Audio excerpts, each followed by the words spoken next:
তো মনে করো 10 দিন 25 কোটি টাকা, তাহলে তুমি হিসাব করো, আর 10 দিনে 50 কোটি, আর 10 দিনে 30 দিনে এগুলো তো 500 কোটি তোমার পকেটেই তো আছে মিয়া। বোকা নাকি তুমি মিয়া? তোমার হিসাবে তো তোমার পকেটে আছে মিয়া, ঠিক আছে? তো বাংলাদেশ ওই পর্যায়ে চলে গেছে মিয়া এখন, ঠিক আছে?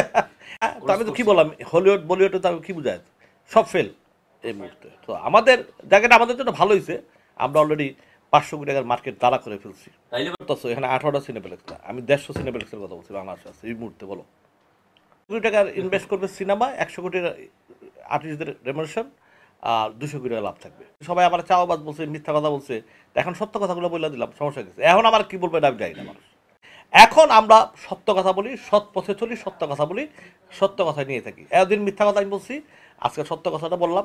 যারা 2-3 কোটি টাকা যারা সিনেমা বানায়, তারা এই বানাবে কেন? এখন যেখানে 500 কোটি টাকার মার্কেট, সেখানে 2-3 কোটি সিনেমা প্রশ্নই আসে না। কেন বানাবে তারা?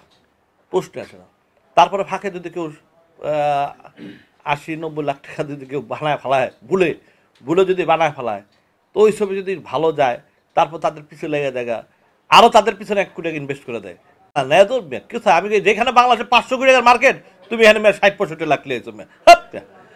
তুমি এটা কি কও মেয়া? বর্তমানে বাংলাদেশে 500 কোটি টাকার মার্কেট আছে, 600-700 সিনে হল হয়ে গেছে অলরেডি।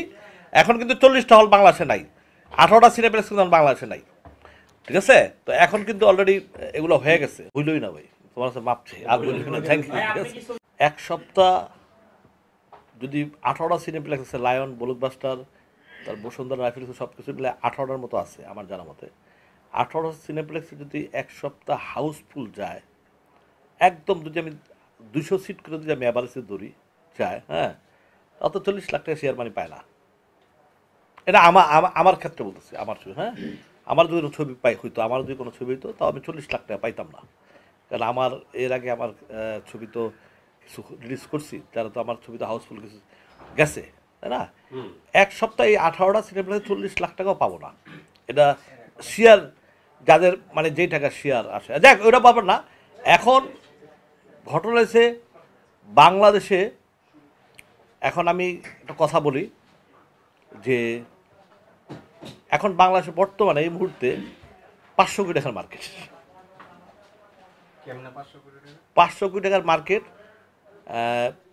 100 কোটি টাকা হিরোর যে কোনো নায়কের রেমুনারেশন, 200 কোটি টাকা বাজেট, আর 200 কোটি টাকা লাভ। এই 500 কোটি টাকা এই বাংলাদেশ দেশ বিদেশদের সব কিছু করে এখন 500 কোটি টাকার মার্কেট হয়ে গেছে এক সপ্তাহের ভিতরে। হল আছে প্রায় 500-600 সিনেমা হল বাংলাদেশে আছে, আর এই সিনেপ্লেক্স আছে প্রায় 1-150 বাংলাদেশে বর্তমানে এই মুহূর্তে আছে। তো এই সব কিছু মিলে কিন্তু আমরা কিন্তু 500 টাকার মার্কেট করে ফেলছি এখন। 500 কোটি? হ্যাঁ, 500 কোটি টাকার।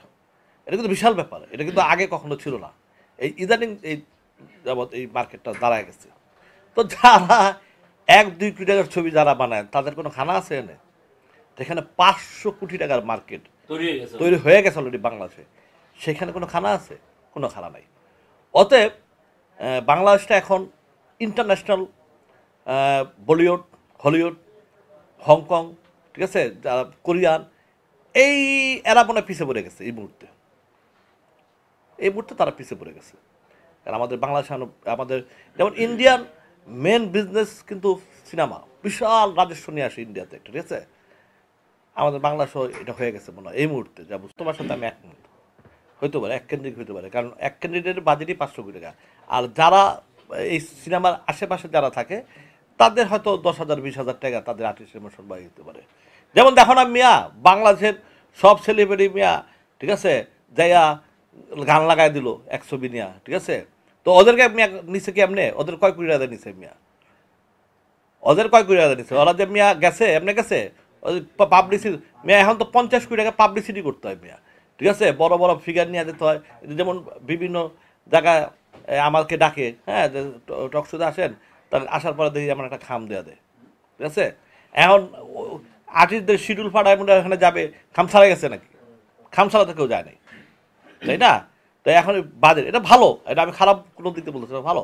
তো যাই হোক, এতদিন যারা সারা জীবন ইন্টারভিউ মিথ্যা কথা বলছি, আজকে আমি সত্য কথাগুলো বলছি।